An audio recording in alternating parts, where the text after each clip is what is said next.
ሰላም ተማሪዎች እንደምናላችሁ ጸረና ነኝ ከሳቋማ።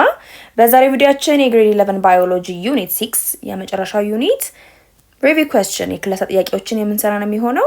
የሳቋማ ቴሌግራም ቻናላችንን ጆይን፣ ዩቲዩብ ቻናላችንን ሰብስክራይብ፣ እንዲሁም ሰታችንን ጎብኙ እያልኩኝ ወደ ክላስ ጥያቄያችን በመጀመሪያ ሁሉ ጊዜ እንደምናገረው ጥያቄ ከመስራታችን በፊት የእያንዳንዱ ጥያቄን ኢንስትራክሽን መመሪያ ማንበብ አለብን። ሶ የመጀመሪያው ክፍል የሚያዘን is to choose questions ትክክለኛ ነው ብለን የምናስበውን multiple choice question ነው። so we need to choose the correct answer for each question ማለት ነው። ለእያንዳንዱ ጥያቄ ትክክለኛ ነው ብለን የምናምነውን እንመርጣለን። መልስ ለመመለስ ቪዲዮን ፖዝ ማድረግ እንዳትረሱ። so የመጀመሪያው ጥያቄ ምን ይለናል? which one of the following best describes population ecology? ከሚከተሉት የትኛው ነው ስለ ህዝብ ስነ ምህዳር በደንብ አድርጎ የሚያብራራናል? a it's the dynamics of individuals, b it's the group of individuals, c how populations grow, d how populations change over time and through space ይለናል። መልሱ is d, right? d the population ecology በደንብ አድርጎ የሚያብራራልን የሚለው ምርጫ ነው። d how populations change over time and through space ምክንያቱም population ecology የምንለው ወይም ደግሞ የህዝብ ስነ ምህዳር ጥናት የምንለው የሚያተኩረው ምን ላይ ነው? እንዴት የአንድ ኦርጋኒዝም ፖፑሌሽን ሳይዙ እንዴት የተለወጠ እንደሆነ አወቃቀሩ እንዴት የተለወጠ እንደሆነ ከጊዜ ወደ ጊዜ የሚያጠናልን ስለሆነ ማለት ነው። so best describe የሚያደርገው is D። ሁለተኛ ጥያቄ assume that using the mark recapture technique a student captures 100 birds and mark them, and 1 week later the student captured 100 individuals and find that 40 are marked, then the population of the bird is ይለናል። ስለዚህ እናስብና የተለያዩ ቴክኒኮች አሉ ብለናል አይደለም? ፖፑሌሽን እናጠናባቸው አንደኛው is mark recapture ቴክኒክ ነው። በዚህ ቴክኒክ የሚያጠና አንድ ተማሪ በመጀመሪያ 100 አዋፋትን ያዘን በል። ከዛ 100 አዋፋትን ይዞ 100ም ላይ መለያ አደረገባቸው፣ ታግ ለጠፈባቸውና ለቀቃቸው። then 1 week later ከአንድ ሳምንት በኋላ ያው ተማሪ ድጋሚ 100 individuals አገኘ። 100 አዋፋትን ያዘና ከያዛቸው 100ዎች ውስጥ 40ው ማርክድ ሆኖ አገኘ። ምልክት አርጎ የለቀቃቸው ሆኖ ተገኙ ማለት ነው 40ዎቹ ከ100። then ከዚህ ግኝት አንፃር በአጠቃላይ የአዋፋቶቹ የፖፑሌሽን ቁጥር ምን እያደረገ ነው ልንል እንችላለን፣ ወይም ስንት ነው ልንል እንችላለን ነው ጥያቄው። so is it decreasing እያደረገ ነው ወይ? b 250 ኢንዲቪጁዋልስ ነው ወይ 250 ኢንዲቪጁዋልስ ናቸው ወይ ሊኖሩ የሚችለው? c 40 ኢንዲቪጁዋልስ ነው ሊኖሩ የሚችለው ወይስ ደግሞ 160 ኢንዲቪጁዋልስ ነው ሊኖሩ የሚችለው ብሎ ይጠይቀናል። መልሱ ምንድነው? it is b አይደል? 250 ኢንዲቪጁዋልስ ነው የሚኖሩት። ምን ተጠቅመን ምን ቀመር ተጠቅመን ታስታውሱ እንደሆነ ማርክ ሪካፕቸር ቴክኒክን ሰው ሲጠቀም ሊጠቀመው የሚችለውን ቀመር አለ። and that ቀመር ምን ይለናል? ማርክድ ፈርስት መጀመሪያ ይዟቸው የነበረና ማርክ ያደረገባቸው ታግ የለጠፈባቸው መለያ ያደረገባቸው ወፎች አሉ። በመጀመሪያ ካፕቸር ባደረጋቸው ጊዜ ሲባዛ በሁለተኛ ጊዜ አሁንም ካፕቸር ያደረጋቸው ኢንዲቪጁዋልስ አሉ። ሁለቱን እናባዛና ለምን እናካፍላለን? ሪካፕቸርድ ሆነው በሁለተኛ ጊዜ ሲይዛቸው ከያዛቸው ውስጥ ማርክድ ሆነው የተገኙ ማርክ ታግ ኖሮባቸው ለተገኙት ቁጥር እናካፍላለን። ስለዚህ በመጀመሪያ 100 ኢንዲቪጁዋልስ ያዘ ብለናል። ሲባዛ ድጋሚ 100 ነው ያዘ። ሁለተኛም ጊዜ 100 በ100 እናባዛና ለምን እናካፍላለን? 40 አይደል? ሁለተኛ ጊዜ ካፕቸር ሲያደርግ የያዛቸው 40 የሆኑ ማርክድ ነው ያገኘው አይደል? ስለዚህ ለ40 ስናካፍል 250 ይመጣሉ ማለት ነው። ስለዚህ በዚህ ቀመር መሰረት we could finalize እና ምን ብለን መገመት እንችላለን? እዛ አካባቢ ያሉ አዋፋት ቁጥር ወደ 250 ይሆናል ብለን መገመት እንችላለን ማለት ነው። ሶስተኛ ጥያቄ the dispersion pattern of individuals in diagram on the right is ቀጣይ ላይ ከምናየው ምስል እንደምንረዳው ከሆነ በዛ ፖፑሌሽን ውስጥ ያሉ ግለሰቦች ያሰረጠጠቻቸው ሁኔታ እንዴት ነው ይለናል። a random ነው ወይ? b clump ነው? c uniform ነው? d a and b ይለናል። ምስሉን ስንመለከተው ምስሉ ይሄ ነው የሚመስለው። ሶ ይሄ የትኛው አይነት ዲስፐርሳል ፓተርን ነው ያለው? መልሱ is b አይደል? clumped ነው እንደምንመለከተው። so in a clumped distribution organisms gather in patches usually because of the resource like food or water or social behavior። እዚህ ጋር እንደምንመለከተው አለፍ ብሎ ሰብሰብ ብለው እናገኛቸዋለን አይደለ? አበታታናቸው በዚህ መልኩ ነው። ሜቢ እዚህ አካባቢ ብዙ ውሃ ወይ ምግብ ካለ ወደ አንድ ቦታ ላይ ተከማችተው እናገኛለን። እዚህ ጋርም እንደዚሁ so አንድ ወጥ የሆነ አይደለም አሰረጫጫታቸው፣ ወይም ደግሞ በዘፈቀደም አይደለ? በየቦታው ክላምፕድ ሆኖ ስለሆነ የምናገኛቸው the answer is b clumped። አራተኛ ጥያቄ density dependent regulation may occur due to all of the following except ይለናል። ከሚከተሉት ደንሲቲ ዲፔንደንት የሆነ ፋክተር ሆኖ የአንድን ፖፑሌሽን ግሮዝ ሊቆጣጠር የሚችልበት ሁኔታ ነው ያለው ከአንዱ በቀር ይነናል። ሶ that's what which one is the exception ነው ጥያቄው። ሶ A food limitation መኖሩ፣ B territorial behavior፣ C air pollution፣ D predation ይነናል።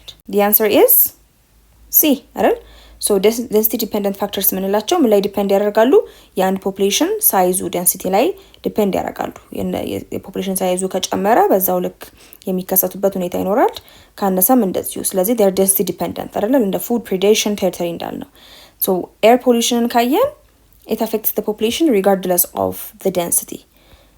air pollution ግን የአየር ብከላ ግን የአንድ ኦርጋኒዝም ፖፑሌሽን ሳይዙ ጨመረም ቀነሰም ያንን የዛን ፖፑሌሽን ግሮዝ አፌክት ማድረጉ የማይቀር ነገር ነው። ኦኬ ሶ ፉድ ሊሚቴሽንም አለን፣ ቴሪቶሪያል ቢሄቪየርም አለን፣ ፕሬዴሽንም አለን። እነዚህ ሁላ ዴንሲቲ ዲፔንደንት ናቸው። they depend on the density። የአንድ ኦርጋኒዝም ፖፑሌሽን ጥግጊቱን ተመስርተው ነው ሊቆጣጠሩ የሚችለው። ኤር ፖሊዩሽን የአየር ብክለትን ግን ስንመለከት ሪጋርድለስ ኦፍ የፖፑሌሽን ዴንሲቲው ምንም ይሁን ምን regardless of the population density affect ሊያደርግ የሚችልበት ሁኔታ ነው ያለው and its air pollution is density independent factor ማለት ነው። ለዛ exception ስለሆነ የተጠየቅነው the answer is C። አምስተኛ ጥያቄ carbon dioxide is important in our atmosphere አይደል? የካርቦን ዳይኦክሳይድ በከባቢ አየራችን ውስጥ ጠቀሜታ አለው። ለምን ይለናል? because it's required for photosynthesis and traps some heat አይደል? ለፎቶሲንተሲስ እጽዋት ፎቶሲንተሳይዝ እንዲያደርጉ የራሳቸውን ምግብ መስራት እንዲችሉ ስለሚያስፈልጋቸው እንዲሁም ደግሞ የተወሰነ ሙቀት ስለሚይዝ keeping the earth warm ማለት ነው። በመያዙ ምክንያት ዓለማችንን ሞቃት እንድትሆን ስለሚያደርጋት። however human produced carbon dioxide is a problem because it ይለናል። ምንም እንኳን እነዚህ ጠቀሜታዎች ቢኖሩትም ካርቦን ዳይኦክሳይድ በሰው ልጆች ዘንድ ግን ከመጠን በላይ የተመረተ ያለውና የተለቀቀ ያለው ካርቦን ዳይኦክሳይድ ችግር ሆኗል። ምክንያቱ ምንድነው ነው ጥያቄው። so A it increases carbon dioxide concentration in the ocean በውቅያኖስ ውስጥ የካርቦን ዳይኦክሳይድ መጠን እየጨመረ ስለሆነ ነው። it leads to higher global warming ከፍተኛ የሆነ የሙቀት መጠን በዓለማችን ላይ ያስከሰተ ስለሆነ ነው። ways it's causing toxic bioaccumulation ወይም ደግሞ በተለያዩ ህይወት ባላቸው ነገሮች ውስጥ እንደ መርዛማነት የተከማቸ ስለሆነ ነው። ways ደግሞ it's because it causes uncontrolled photosynthesis ከቁጥጥር ውጭ የሆነ ፎቶሲንተሲስ እንዲካሄድም ስለሚፈቅድ ነው ይለናል። መልሱ ምንድነው? it's B አይደል? ችግር እየሆነ ያለው ከሁሉም ከተሰጡን ምርጫዎች በዋነኝነት it's leading a higher global warming በካርቦን ዳይኦክሳይድ የግሪን ሃውስ ኢፌክትን በመጨመር ዓለማችን የሙቀት መጠን እንዲሁም እንድትሞቅ እያደረገ ያለ ጋዝ ስለሆነ ነው ማለት ነው። ፕሮብለም ነው ምንለው በአሁን ሰዓት። ስድስተኛ ጥያቄ which one of the following natural resource is renewable ይለናል። ከሚከተሉት በአጭር ጊዜ ውስጥ ራሱ መተካት የሚችል መታደስ የሚችል የተፈጥሮ ሀብት የትኛው ነው ይለናል። A coal፣ B natural gas፣ C solar and D uranium። መልሱ C ሶላር ኢነርጂ ነው አይደለ? የፀሐይ ብርሃን አንዴ ከተጠቀምነው በኋላ በሌላ ጊዜ ስትወጣ ደግሞ ድጋሚ ልንተካው የሚችል ቶሎ ልናገኝ የምንችለው የናቹራል ሪሶርስ አይነት ነው። ሌሎችን እንደ ኮል፣ ናቹራል ጋዝ፣ ዩራኒየም፣ ሚነራል ካልን ግን they are non renewable አንዴ አማጣን ከተጠቀምናቸው በኋላ መልሶ እነሱን ለመተካት ብዙ ሺህ ዓመታት የሚያስፈልገን ስለሆነ ማለት ነው። ሰባተኛ ጥያቄ which will most likely result in a negative growth rate in the human population ከሚከተሉት የትኛው ነው በአሉታዊ መልኩ ተጽዕኖ ሊያሳድር የሚችለው በሰው ልጅ የህዝብ ቁጥር መጨመር ላይ? A the death rate is higher than the birth rate የሞት መጠን ከውልደት መጠን ከፍ ሲል ነው። B the birth rate is higher than the death rate የሚወለደው እንዲሁ ከሚሞተው መጠን ሲበልጥ ነው። and C when there is an improved economic condition የተሻሻለ ኢኮኖሚያዊ ሁኔታ ሲኖር ነው። and D improvement in sanitation ንጽህና አጠባበቅ ሁኔታዎች የተሻሻሉ በሚሆንበት ጊዜ ነው። መልሱ A ነው አይደል? ስለዚህ በኔጌቲቭሊ አሉታዊ በሆነ መልኩ አፌክት ሊያደርገው የሚችለው ክስተት A ነው የሚሆነው። ሌሎቹን ካየን ከፍተኛ የሆነ ውልደት ካለ ከሞት ይልቅ አሁንም የህዝብ ቁጥሩ ሊጨምር ይችላል። የተሻሻለ ኢኮኖሚ መኖሩ ህዝብ ቁጥሩን ይጨምራል። እንዲሁም ንጽህናም እንደዚሁ መሻሻሉ የህዝብ ቁጥሩን ይጨምራል። ነገር ግን የሚሞተው ከሚወለደው የሚበልጥ ከሆነ ምን ይሆናል? የህዝብ ቁጥር ዲክሪዝ ያደርግ ይሄዳል አይደል? ሶ ኔጌቲቭሊ ኢንፍሉዌንስ የሚያደርገው አሉታዊ መልኩ is when the death rate is higher than the birth rate and the answer is A። ስምንተኛ ጥያቄ which one of the following is the main purpose of planting different types of crops on the same land throughout the year ከሚከተሉት የተለያየ አይነት ሰብሎችን በአንድ መሬት ላይ በአመት ውስጥ መትከል ዋና አላማው ምንድን ነው ይለናል። So A, it's to prevent insects from destroying crops. ነፍሳት ሰብሎችን እንዳያጠፉ ለመከላከል ነው። B, it's to allows for more genetic variation in plants.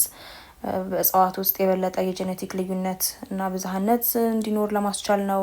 And it helps to preserve the quality of the soil. የአፈሩን ደግሞ ጥራት ለመጠበቅ ስለሚረዳ ነው። And D, it serves to preserve quality of water. እንዲሁም ደግሞ የውሃን ጥራት ለመጠበቅም ስለሚያገለግል ነው። የትኛው ነው መልሱ? The answer is C አይደል? በአንድ መሬት ላይ የተለያዩ ሰብሎችን የመትከል ዋነኛ አላማ ምን ለማድረግ ነው? is to help to preserve the quality of the soil ነው። የተለያዩ ሰብሎች በአንድ መሬት ላይ በሚተከሉበት ጊዜ በአመት ውስጥ የተቀያየረ የተለያዩ ኒውትሪየንትስ ወደ አፈር ውስጥ ስለሚገቡ የአፈሩ ለምነት ይጠበቃል። ለዛ ነው ማለት ነው ዋናው አላማ የሚጠቅመው crop rotation ማድረግ።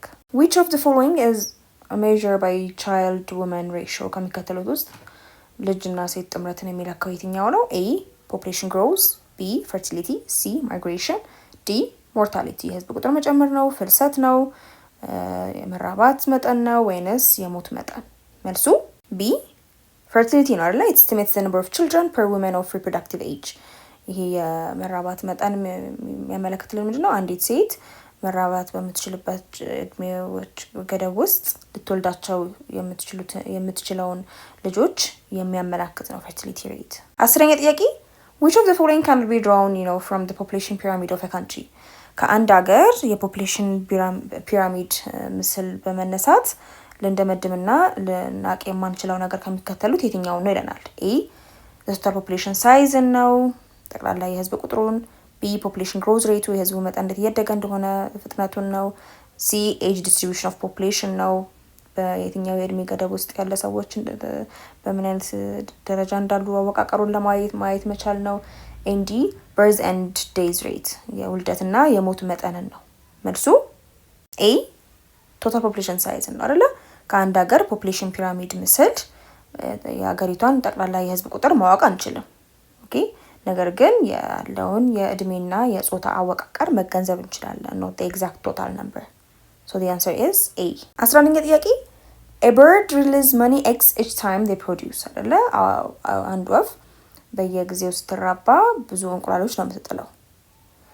The majority of this offspring are eaten before they hatch. አብዛኞቹ እነዚህ የምትጥላቸው እንቁላሎች ከመፈልፈላቸው በፊት ብዙ ጊዜ ይበላሉ። However, birds can live for many years. This is an example of ምንም እንኳን በዚህ መልኩ ብዙ የምትጥላቸው እንቁላሎች ሳይፈለፈሉ ቢበሉና ቢሞቱ ነገር ግን አዋፋት ለረጅም ጊዜ መኖር ይችላሉ። ይህ አይነቱ ምሳሌ ምንን ያመለክትልናል? ኦኬ A, type 1 survivorship curve ነው። B, type 2 survival curve ነው። C, type 3 survivorship curve ነው። D, all of the above ይለናል። የትኛው ነው ለዚህ ያሁን ያልነው የወፎች ሁኔታ ምሳሌ ሊሆን የሚችለው ለየትኛው survivorship curve ነው? The answer is C አይደለ? It's a type 3 survivorship curve።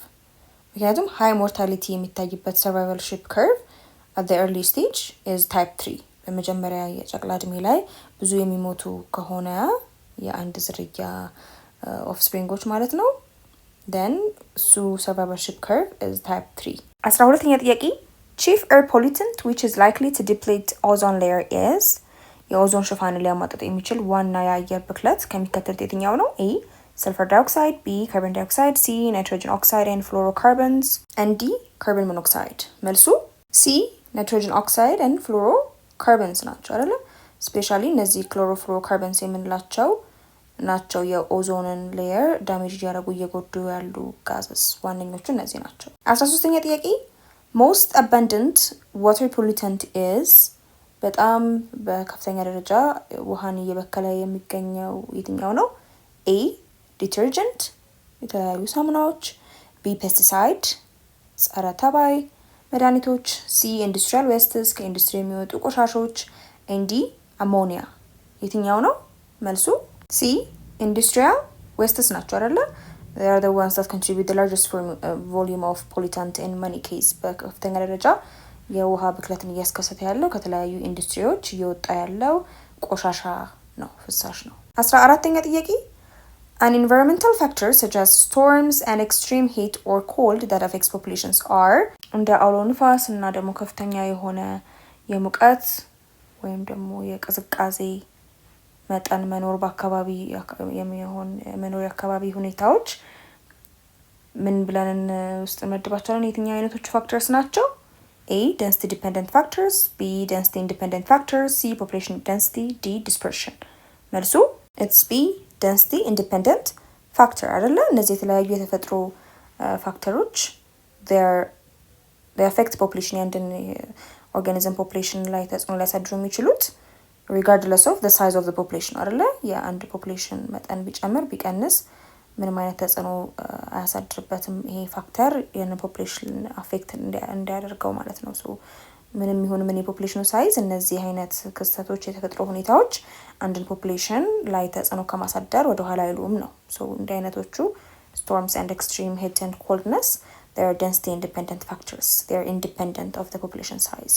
15ኛ ጥያቄ which of the following is not true about the logistic model of population growth? ከሚከተሉት ውስጥ ስለ የህዝብ ቁጥር መጨመር የሎጂስቲክ ሞዴል እውነታ ያልሆነው የትኛው ነው? A. The graph of the model is J-shaped. የአምሳያው ግራፍ የጄ ቅርጽ ያለው ነው። B. The model shows a restricted growth rate. ሞዴሉ የተገደበ የእድገት መጠን ያሳያል። C. The logistic model considers the environment's carrying capacity. የሎጂስቲክ ሞዴሉ የአካባቢውን የመሸከም አቅም ግምት ውስጥ ያስገባል።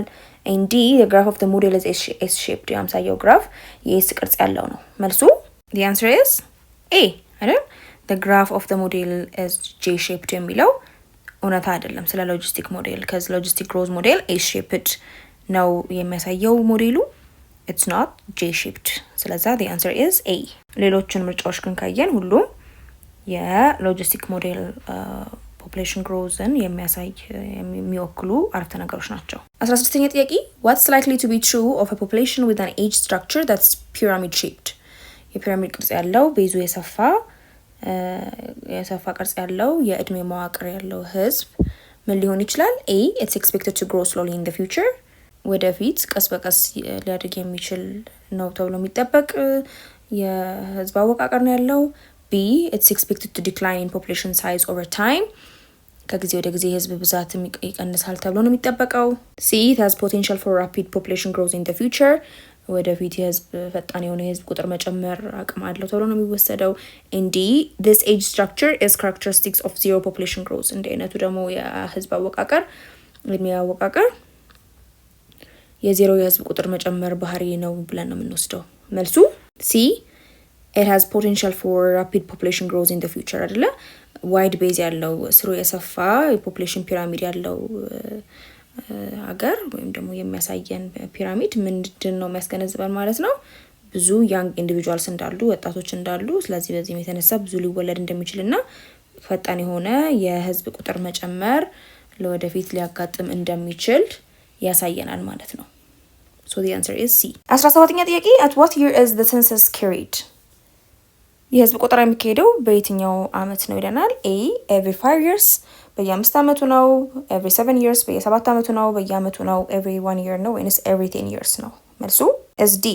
አብዛኞቹ ሀገራት most countries they conduct this census every decade በየ10 አመት ነው በብዛት የህዝብ ቁጥር የሚያካሂዱት አብዛኞቹ ሀገሮች። 18ኛ ጥያቄ 8 individuals are born per year in a population and the mid-year population is 5,000.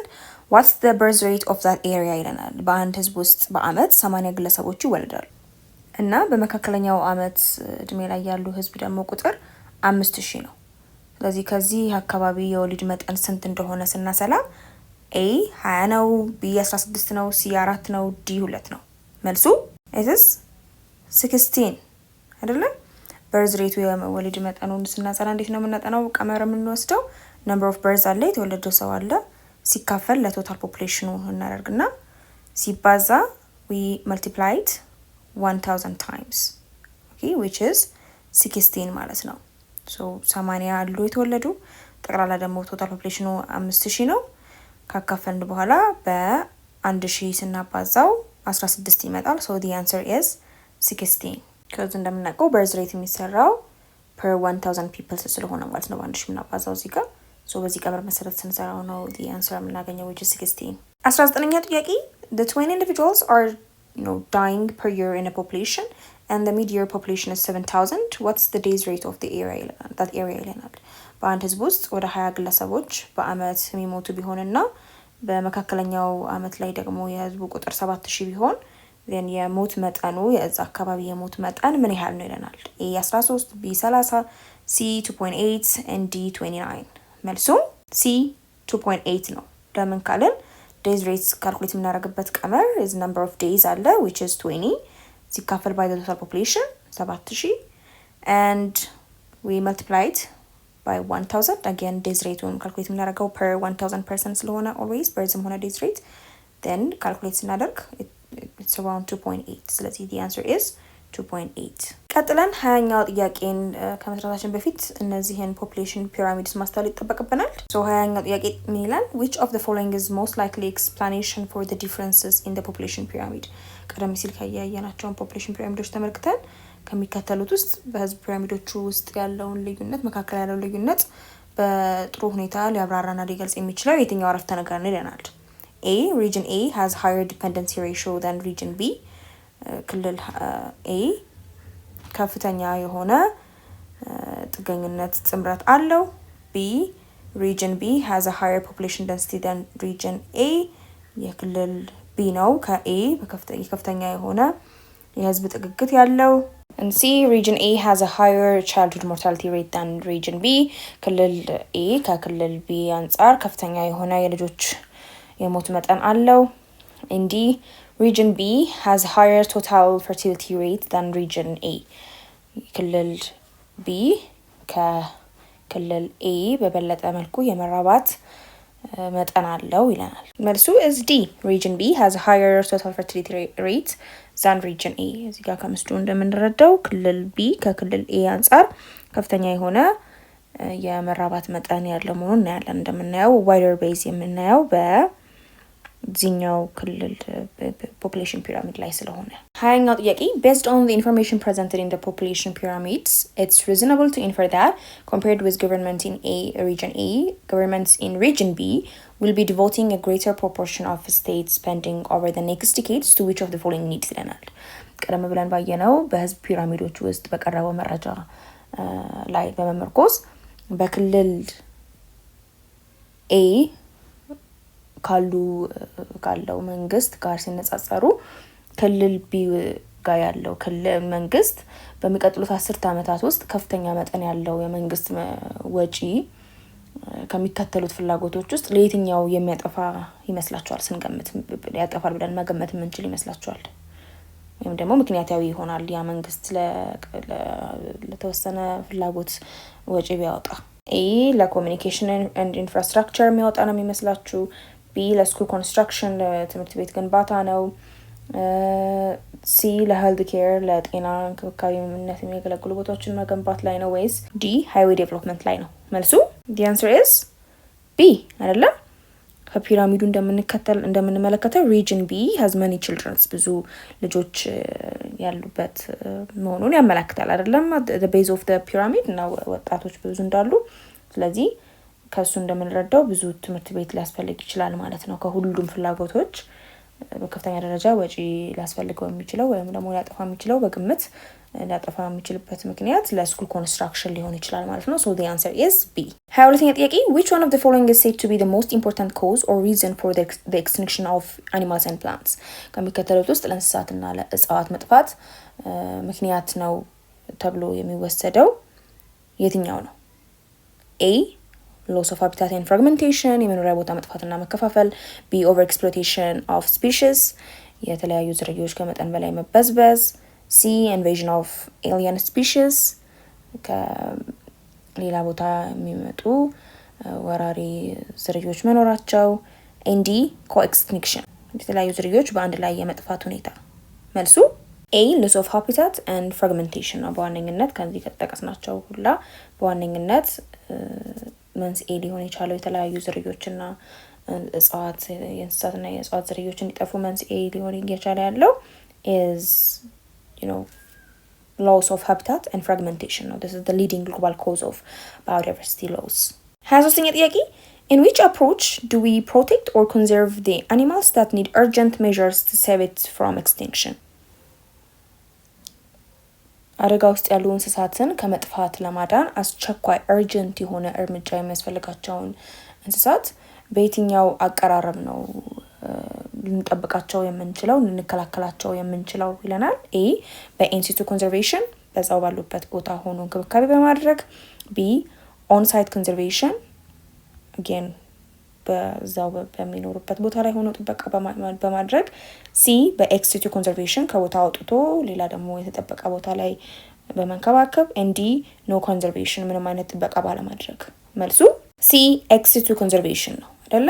ብዙ ጊዜ እንደዚህ አስቸኳይ እርምጃ የሚያስፈልጋቸውና እንስሶች በቶሎ ለማዳን ከሚኖሩበት ቦታ በማውጣት የተለያየ ቦታ ውስጥ በማስቀባት ለነሱ አመቺ የሆኑ ነገሮች በመስጠት ነው ልንከባከባቸውና ቁጥራቸውን ላበዛም ብንችለው ዙ ሊሆን ይችላል፣ የእንስሳት ማቆያ ሊሆን ይችላል፣ ደግሞ እጽዋት ከሆኑ ደግሞ ቦታኒካል ጋርደን የዘር ባንክ በማስቀመጥ ሊጠፉ ያሉ ዝርዮችን መታደግ እንችላለን። 24ኛ ጥያቄ on what does the harmful effect of pollution depend on? ከሚከተሉት የብክለት ጎጂ ውጤት በምን ላይ የተመሰረተ ይሆናል? A the concentration of pollutants and the organism በዛ በህይወት ባለው ነገር ላይ እና የብክለቱ መጠን ላይ።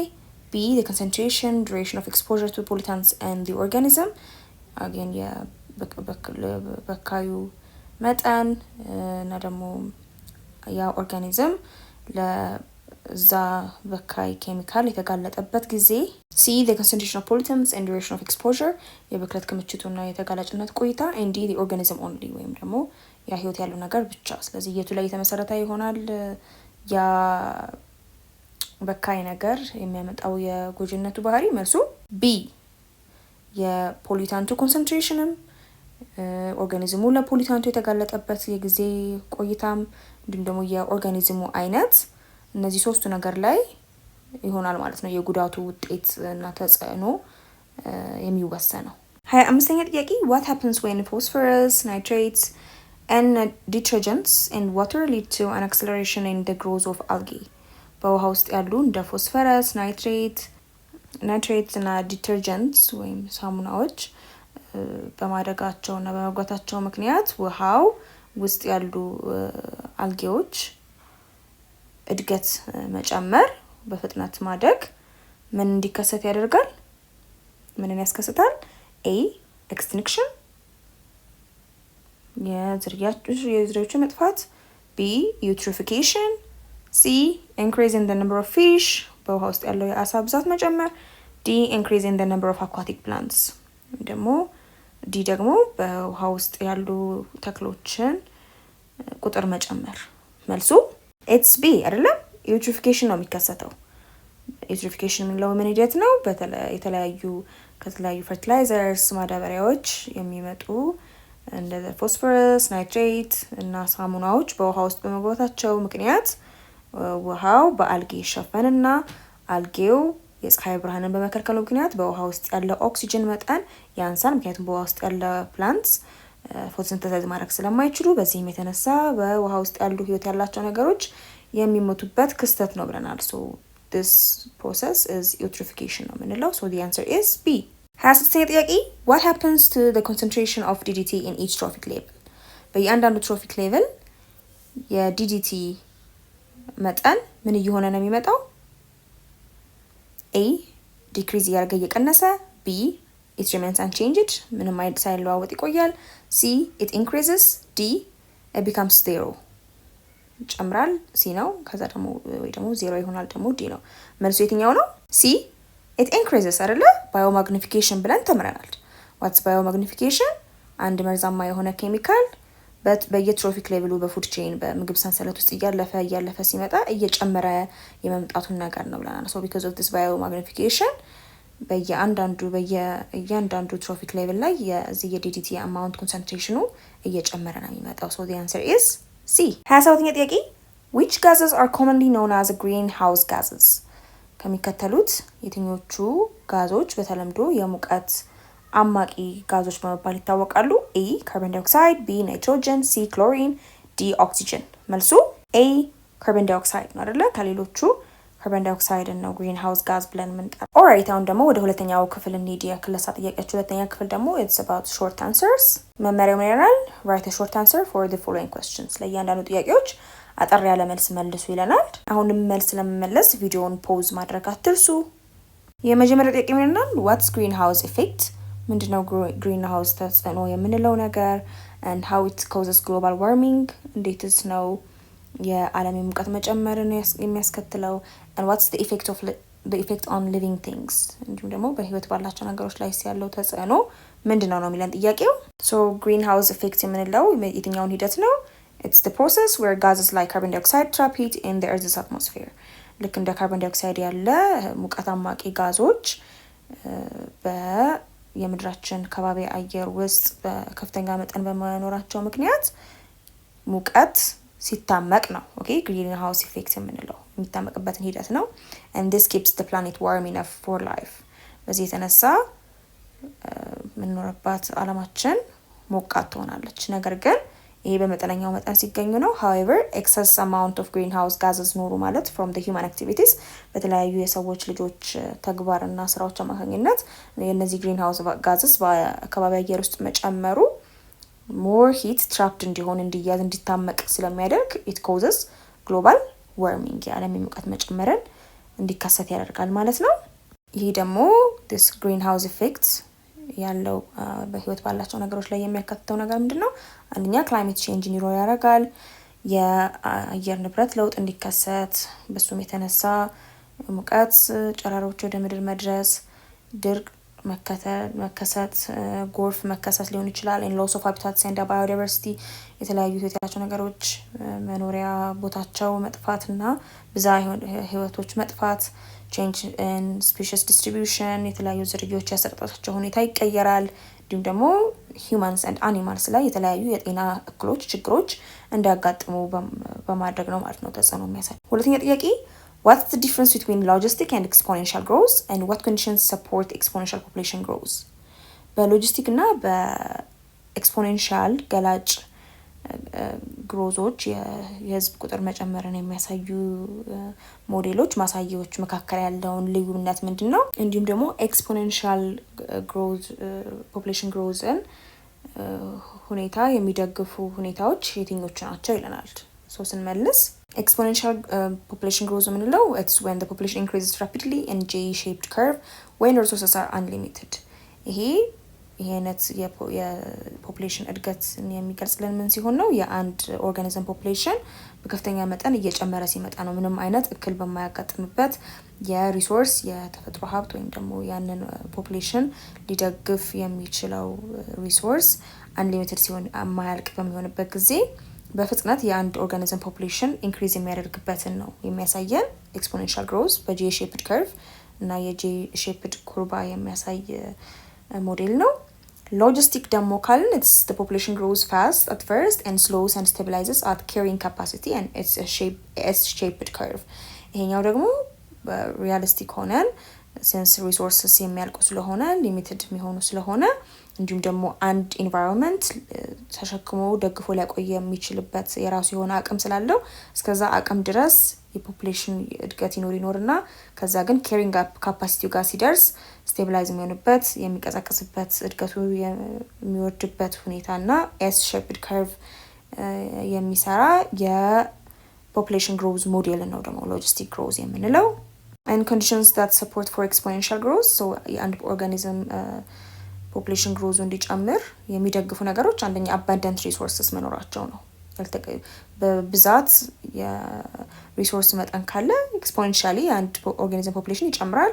ሊትል ኮምፒቲሽን ካለ አነስተኛ የሆነ ፉክክር ከሆነ ያለው በአንድ ፖፑሌሽን ውስጥ and favorable environment ከሆነ ያለው አመቺ የሆነ አካባቢ ከሆነ ያለው low predation and disease አነስተኛ የሆነ በሽታ እንዲሁም ደግሞ አዳኞች ከሆነ ያለው ኤክስፖኔንሻሊ ያድጋል ማለት ነው። so these things are the conditions that support exponential growth. ሶስተኛ ጥያቄ one of the causes of biodiversity loss is invasive species አይደል? የብዝሃ ህይወት መጥፋት መንስኤዎች ከሆኑት አንዱ የወራሪ ዝርያዎች ናቸው። so mention invasive species in Ethiopia and describe how they cause loss of biodiversity. በአገራችን ወራሪ ዝርያዎችን የተከሰተበትን ሁኔታ በመጥቀስ እንዴት ያንን የወራሪ ዝርያ የብዝሃ ህይወት መጥፋትን እንዴት እንደፈጠረ እንዳስከሰተ ግለጹ ይለናል።